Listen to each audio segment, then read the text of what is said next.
Okay, so here's a recap. Last month I took my Cooper S to the guys at Mod and Mini to get a 17% reduced supercharger pulley and AirTech top mount intercooler installed. Whilst I was there, I also had my supercharger serviced. I sniffed some supercharger oil, I watched Miriam climb up into a hole in the wall and fitted a new alternator and some purple snoot boots.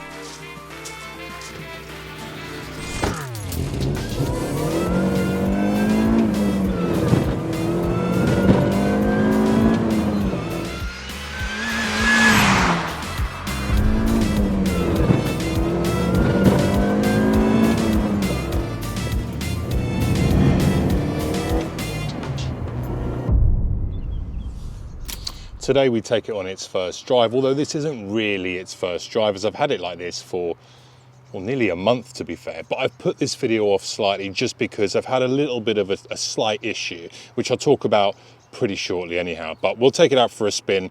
You can kind of hear and feel what the new supercharger pulley properly sounds like. But first, let's talk about what power we're working with today.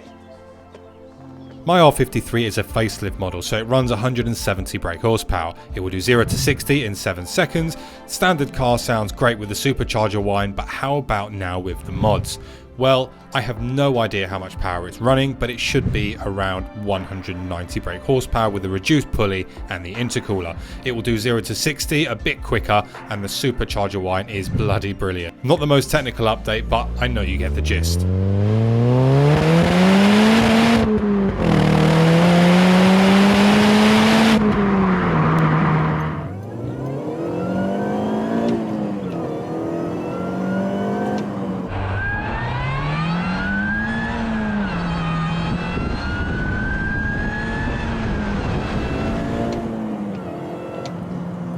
I mean, just listen to it.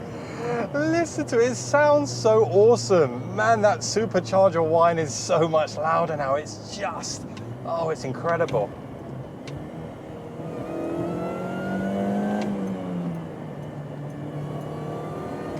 Oh, I could listen to that all day, every day. And I think that's an important point to quickly talk about as well, sound. I mean, in so many of these modern day cars, sound is something that people are struggling to get more of. Whereas this little thing, it sounds phenomenal now. It sounds so good.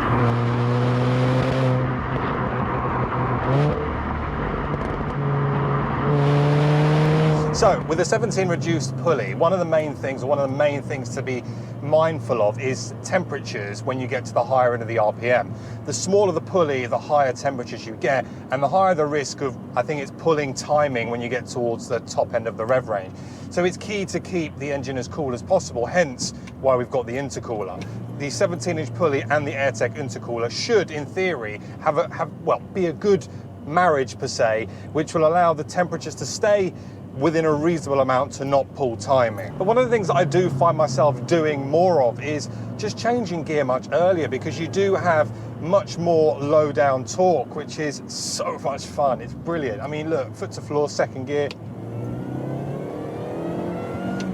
Don't even need to take it all the way to the top of the red line. However, you may have noticed on a couple of pulls since we've been driving that there is an element of hesitation in there. It creeps in around about 2,000 to 2,500 RPM. You will see it now. If I slow it right down, you'll notice it more. Look, we'll go 2,000. Here it is, look. You see that?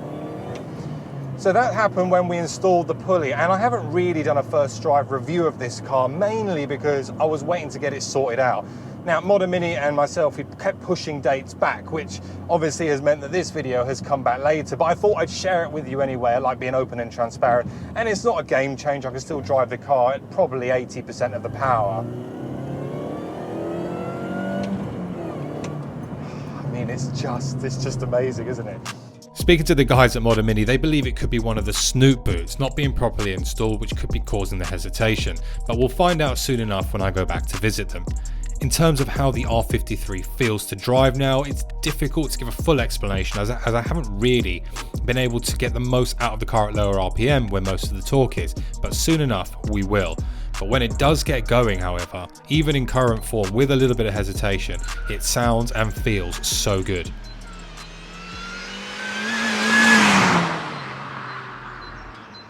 The R53 Cooper S is a great little car out the box. Its chassis is great and the car handles beautifully around the corners. It really does inspire confidence. I can definitely feel that the car feels much more responsive and it pulls hard once it gets past its hesitation. But as addictive of a sound that it is, there is a not so addictive sound coming from the car: top mounts. So what we'll be doing to fix it, we'll be going to install coilovers next time I go and see the team at Modern Mini. It's safe to say the R53 is a little gem. It's fun, it's relatively cheap to modify, it's terrible on fuel, which is made worse by the current fuel prices, but the joy you get from just listening to the Supercharger is something that I will never tire of hearing. The main question though is, am I happy? Yes, I am happy with the mods, but I'll be even more pleased once I get that hesitation issue sorted out and we'll be able to fully exploit the power on the R53. And I guess, are the mods worth it? Look, I think they are, because for a relatively cheap price, yes, I did the AirTech intercooler, but if you just did a pulley, you don't have to go 17%, you can go 15%, I believe that's, or 11% is what's on the JCW. You can go 15%. You probably don't need an AirTech intercooler, but I just decided to do it to regulate the intake temperatures. It is a worth it upgrade, and yeah. Look, the next time you're going to see this car, guys, we're going to be back at Modern Mini and we are going to be installing coilovers and spacers and also fixing that issue. So it's going to be even more fun. If you like the content, make sure to subscribe for plenty more videos and I will see you all very soon